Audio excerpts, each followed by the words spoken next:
Kinematics lecture 1, rest and motion both are related terms and not absolute. और rest and motion जो है वो observer पे depend करता है। Distance, total actual path travelled by the body, total actual path travelled by the body. और distance जो है वो स्केलर क्वांटिटी है और ये पाथ पे डिपेंड करता है, डिस्प्लेसमेंट जो है वेक्टर क्वांटिटी है और आर वेक्टर से जो है डिस्प्लेसमेंट वेक्टर को रिप्रेजेंट करते हैं, मतलब चेंजिंग पोजीशन वेक्टर। और डिस्प्लेसमेंट के मैग्नीट्यूड निकालना है तो shortest distance from initial to final point, initial और फाइनल पॉइंट के बीच में जो शॉर्टेस्ट डिस्टेंस है उसी को डिस्प्लेसमेंट कहते हैं। और ये इंडिपेंडेंट ऑफ पाथ है, पाथ से बिल्कुल भी इंडिपेंडेंट है। जैसे इसमें इनिशियल पॉइंट है 2, 3, 4 और फाइनल पॉइंट है 2, 5, 7, 9। तो डिस्प्लेसमेंट निकालना है तो फाइनल पॉइंट में से इनिशियल पॉइंट माइनस कर दिए तो आर वेक्टर आ जाएगा 3ik + 4jk + 5k। ठीक है। और अगर इनिशियल पॉइंट और फाइनल पॉइंट कोइंसाइड कर जाएगा तो डिस्प्लेसमेंट 0 होगा। अब जैसे इस क्वेश्चन में पिंक पाथ जो है इसमें डिस्टेंस भी 2r है और डिस्प्लेसमेंट भी 2r है। और जो वाइट पाथ है इसमें डिस्टेंस जो है वो सेमी सर्कल का आधा हो जाएगा तो 2πr/2 πr हो जाएगा और डिस्प्लेसमेंट जो है वो तो मिनिमम डिस्टेंस ही हो जाएगा 2r। ठीक है।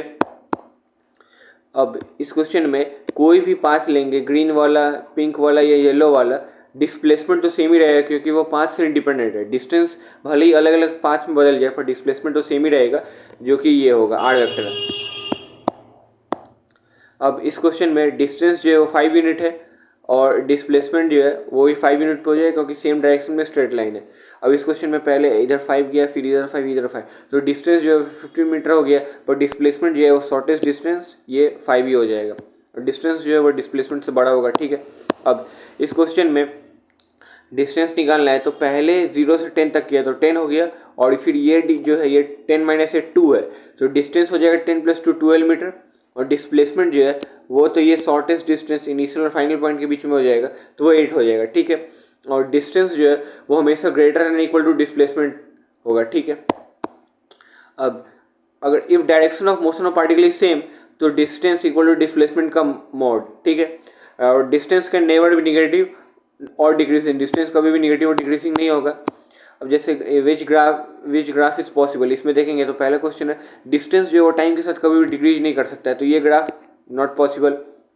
और इसमें जो है डिस्टेंस जो है 0 से स्टार्ट हुआ और फिर आगे जाके ये रेस्ट पे आ जाएगा तो कांस्टेंट हो सकता है। ठीक है।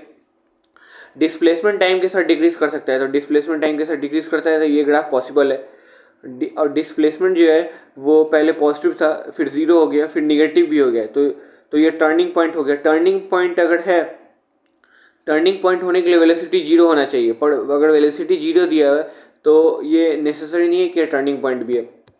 फिर इसमें डिस्प्लेसमेंट निगेटिव हो गया, ये भी हो सकता है, पॉसिबल है। और टाइम कभी भी निगेटिव नहीं हो सकता है तो ये ग्राफ नहीं पॉसिबल है। डिस्टेंस कभी भी निगेटिव नहीं हो सकता, इसमें डिस्टेंस निगेटिव हो गया तो ये भी ग्राफ कभी पॉसिबल नहीं है। पोजीशन जो है वो निगेटिव हो सकता है तो ये ग्राफ पॉसिबल है।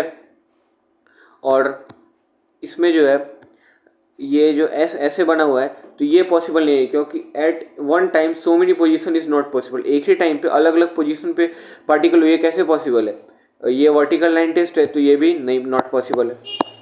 ठीक है। लेक्चर ऑन हो गया। Thank you.